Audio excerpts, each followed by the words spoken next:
J'ai une question à poser à nos amis parisiens.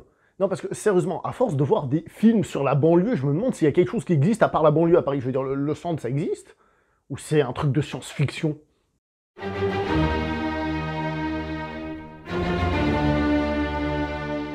Bonjour à vous les cinéphiles et bienvenue pour cette vidéo en post-projection, je dis pas critique parce que je sais pas vraiment dans quel sens je vais partir, c'est un peu compliqué.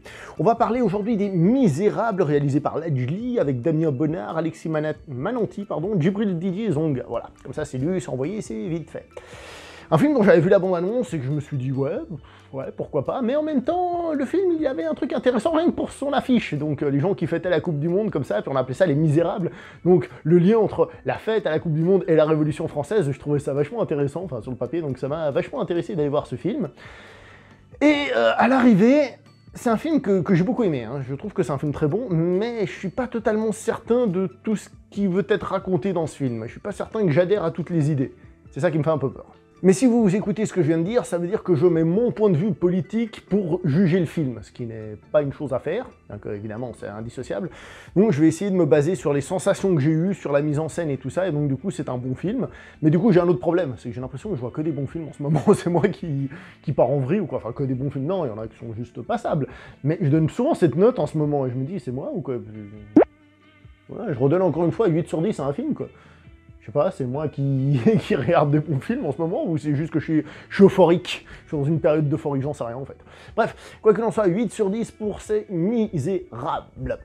Alors, la première partie du film, on va faire simple, c'est Training Day. Vous savez, le film avec Denzel Washington. On est exactement dans ce schéma-là, c'est-à-dire un flic, on va dire, un peu nouveau et peut-être un peu naïf, peut-être aussi un peu trop positif dans la vie, qui rentre dans une escouade de police de la rue et qui se comportent comme des flics de la rue, donc qui sont pas totalement clean, qui sont un peu racailleux sur les bords, qui jouent avec les gens un peu, bon.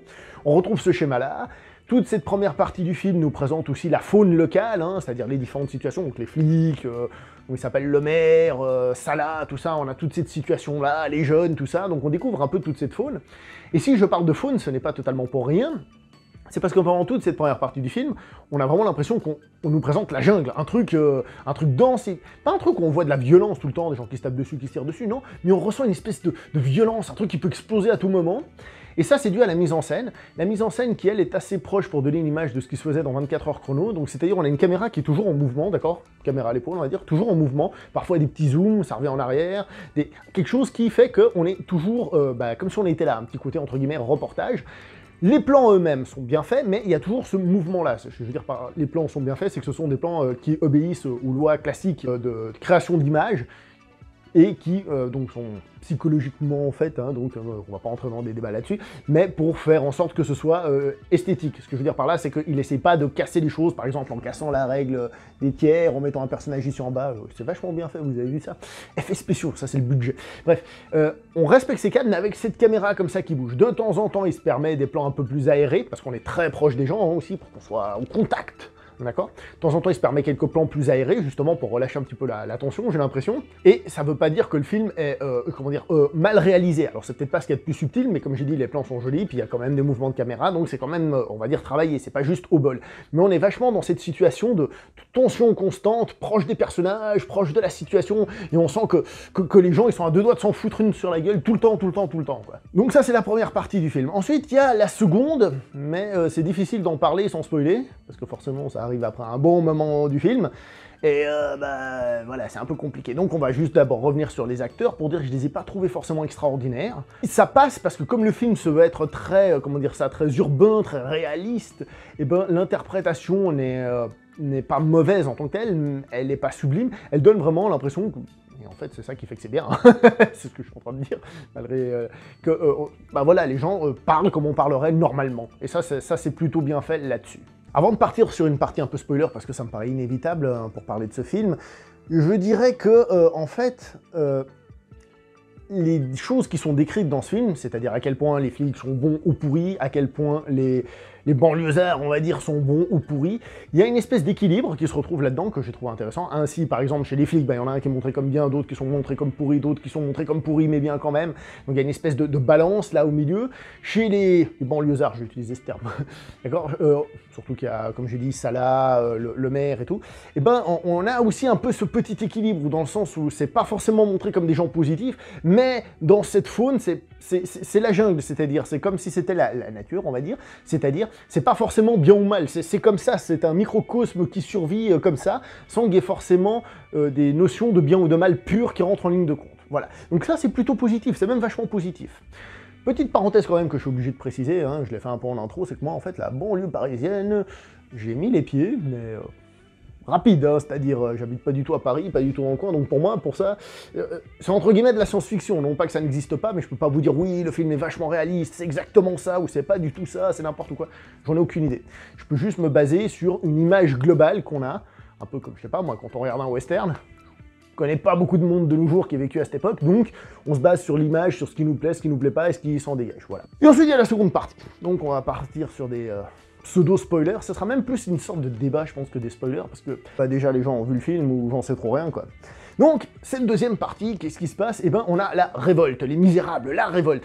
Et c'est là que je suis un petit peu perplexe, parce que je me demande, mais que raconte le film? Est-ce qu'il est en train de nous dire, malgré la citation de Victor Hugo à la fin, hein, est-ce qu'il est en train de nous dire que la situation est insoutenable et que ça va exploser, et donc voilà, c'est normal, c'est pourri, c'est comme ça? Est-ce qu'il est en train de nous dire que c'est une faune qui a un équilibre très difficile, et qui, dès qu'il y a un grain de sable qui se met dans le rouage, ben ça va péter?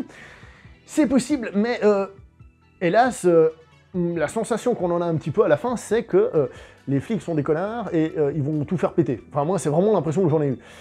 Et j'espère que c'est pas le message du film, hein, parce que si c'est ça, je suis pas très fan. Alors, je suis pas en train de dire que les flics sont super, qu'ils sont géniaux dans la vie de tous les jours non plus, ce sont des êtres humains. Et bon, comme j'ai dit, je connais pas la banlieue, mais je pense en effet qu'il y a sans doute des trucs, oui, bien sûr. Mais je trouve que ce serait pas un message très positif. Là où par exemple on a parlé du film Joker en disant qu'il encourageait les gens à la révolte et tout, j'ai un peu peur que ce film, il pousse un peu plus les gens à la révolte en France, vous voyez ce que je veux dire, que ce soit encore plus terre à terre pour les Français. Je dis pas que ça va être le cas, mais vu les interprétations que font certaines personnes, ça pourrait pas être impossible. Cette révolte d'ailleurs, qui est faite par les jeunes, autant contre les flics d'ailleurs que contre le maire, hein, qui se fait aussi casser la gueule, ok, je veux bien, mais la question que je me pose quand je vois ça, c'est que, comme ils disent au début, le gamin Issa, il a quand même fait une connerie, je veux dire, c'est pas quelqu'un, un pauvre type, oh, je suis méprisé, oh, je me révolte pour l'amour, la paix, la liberté. Non, il a quand même fait le con. Alors, justement, tout ça participe à cet équilibre que je disais dans le film, rien n'est blanc, rien n'est noir, tout est là au milieu, d'accord? Il n'y a pas de choses manichéennes, et ce qui est très bien. Mais je suis pas totalement certain du sens que voulait donner le réalisateur. Il y a une chose, c'est le sens que nous, on voit. Je pense qu'il y en a qui vont voir ça, d'autres qui vont voir ça, d'autres qui vont voir ça. Mais quel est le sens que le réalisateur voulait donner, en regardant le film?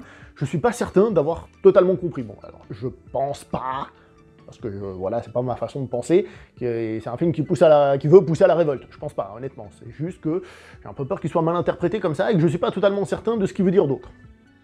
À moins que ce soit cette histoire d'équilibre, justement. Sinon, il faut quand même dire que dans cette deuxième partie, la tension, elle monte grave, elle monte super grave, ça commence peu à peu, boum, boum, boum, ça augmente, et le plan final, oh là là, celui-là, il va faire parler, je suis sûr qu'il y en a plein qui vont débattre, mais toi, tu penses quoi? Mais qu'est-ce qu'il pense l'autre? Oui, non, non, oui, tu vois. Et personnellement, j'aime bien le fait de pas savoir, en fait. Parce que tu te dis qu'il est face au flic qui était un peu gentil, tu vois, justement, donc celui qui n'était pas un connard. Et donc, est-ce que du coup, il l'a reconnu en voyant qu'il l'a soigné, ou est-ce que, alors, justement, on est en train de dire, non, il faut tuer tous les mauvais, même s'il y en a qui sont pas si mauvais que ça, il faut couper la tête du roi pour aller vers là-bas. Je sais pas. Et je pense que c'est ce que voulait le réalisateur, c'était qu'à la fin, on se retrouve un peu en mode il faut dire ce qui est, la fin fonctionne vachement bien, et à la fin du film, tu sors avec une grosse émotion. Donc au final, en tant que tel, et tel que j'espère l'avoir compris, je trouve que c'est un très bon film, il est bien réalisé, on ressent beaucoup de tension, on arrive à s'intéresser à la situation, pourtant on l'a déjà vu un milliard de fois, hein, la banlieue, machin... Hein, voilà, on commence à la connaître sans y avoir mis les pieds, stéréotype évidemment.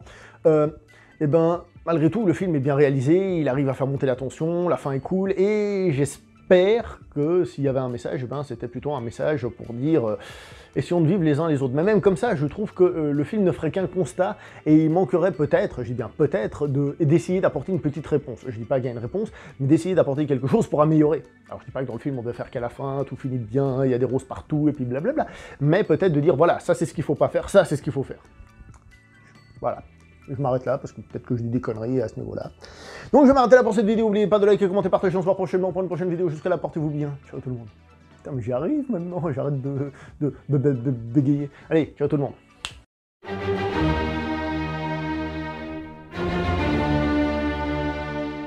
D'ailleurs, vous savez que le prochain épisode de Star Trek, ils ont prévu de le tourner à Paris? Ouais, ils se sont dit que c'était de la science-fiction. Ouh. Blague à part, si vous regardez la série originale de Star Trek, ils tournaient souvent dans des décors historiques, genre le Chicago de la Prohibition ou des trucs comme ça pour des questions de budget. Hein.